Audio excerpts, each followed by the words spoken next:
Hi everyone, happy spring. All right, for our next section of science studies, we're gonna start talking about rocks and minerals. I'm gonna read a story to you today in one of my favorite places. This is my backyard, and I'll show you. We have lots of rocks. So, and here's Leo. But we're sitting on our rocks, which is right as you walk out of my steps. And then we have a rock fire pit area. But I love rocks, and my class can tell you that I especially like heart-shaped rocks, if you can find them. Okay, but here we go. This is the story of Everybody Needs a Rock. And it's true. Everybody Needs a Rock by Byrd Baylor, with pictures by Peter Pernall. The pictures are really cool, so I'm going to try to hold the book this way so that you can see them as I'm reading. You need to look carefully at the pictures. Everybody Needs a Rock.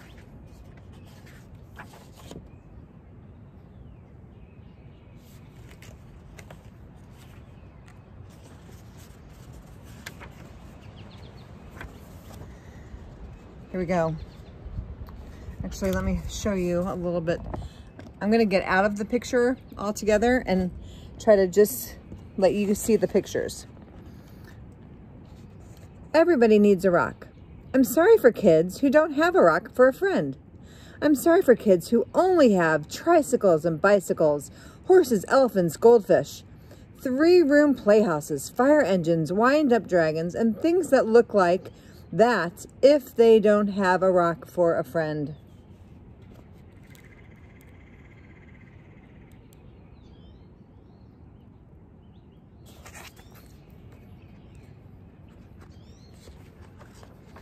Sorry. That's why I'm giving them my own 10 rules for finding a rock. Not just any old rock. I mean a special rock that you can find yourself and keep as long as you can, maybe even forever. All right, so the drawings, I'm just going to point out this one. Hopefully you're already seeing it. But see, this is a rock.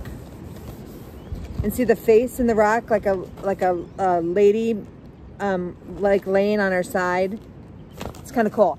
So all the rocks and all the pictures in this book have amazing rock pictures. Here we go.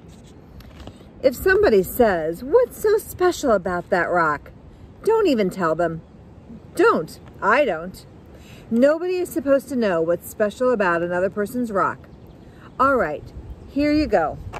Here are the rules.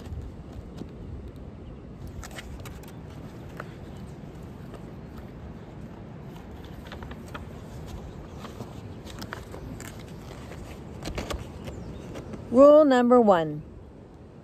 If you can, go to a mountain made of nothing but 100 million small, shiny, beautiful, roundish rocks. But if you can't, any place will do, even an alley, even a sandy road. Rule number 2.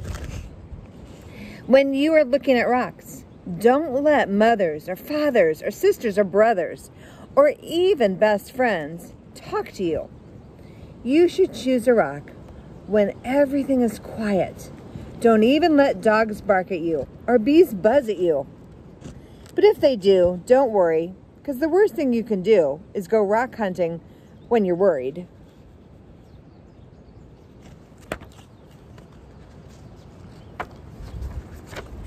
Rule number 3. Bend over. More. Even more. More. You may have to sit on the ground with your head almost touching the earth. You have to look at a rock right in the eye. Otherwise, don't blame me if you can't find a good one.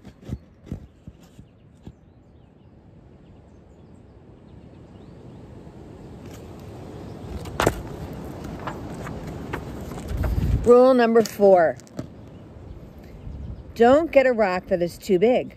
You'll always be sorry. It won't fit in your hand right, and it won't fit in your pocket. A rock as big as an apple is too big. A rock as big as a horse is much, much too big.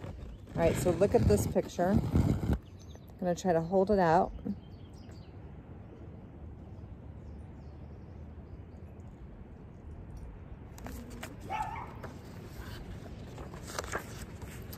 Rule number 5.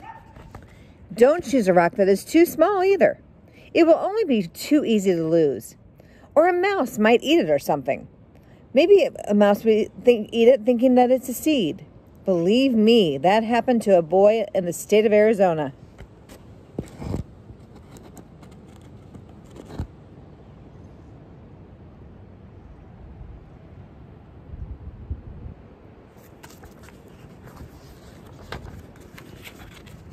Rule number 6.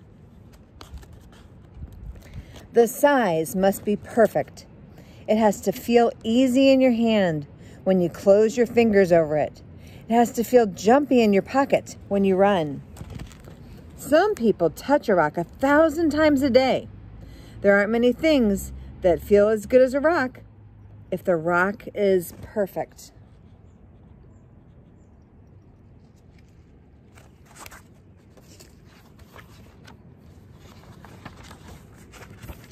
Rule number 7.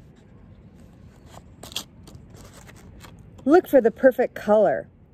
That could be a sort of pinkish gray with bits of silvery shine on it.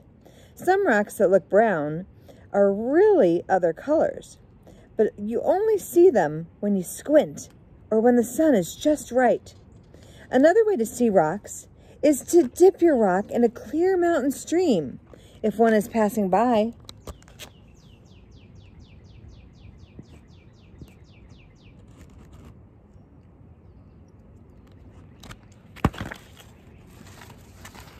Rule number 8. This is a big picture. The shape of the rock is up to you. There's a girl in Alaska who only likes flat rocks. Don't ask me why. I kind of like them lumpy. The thing to remember about shapes is this. Any rock looks good with 100 other rocks all around it on a hill. But if your rock is going to be special, it should look good all by itself in the bathtub.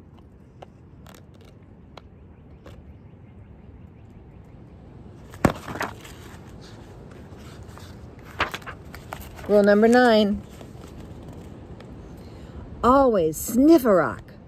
Rocks have their own smells. Some kids can only tell by sniffing whether a rock came from, sorry, that's Leo, move, came from the middle of the earth, or from the ocean, or from a mountain, where the wind and the sun touched it every day for 1,000,000 years. You'll find out that grown-ups can't really tell these things. Too bad for them. They just can't smell as well as kids can.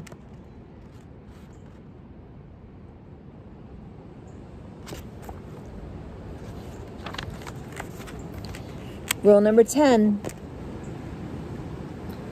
Don't ask anybody to help you choose. I've seen a lizard pick one rock out of a desert full of rocks and go sit there alone.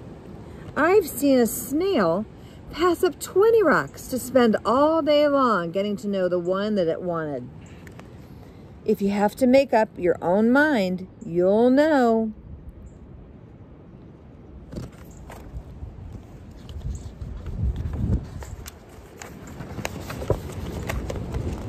All right then, that's 10 rules. If you think of any more, write them down yourself. I'm going to play a game outside that takes just me and one rock to play. And I happen to have a rock right here in my hand.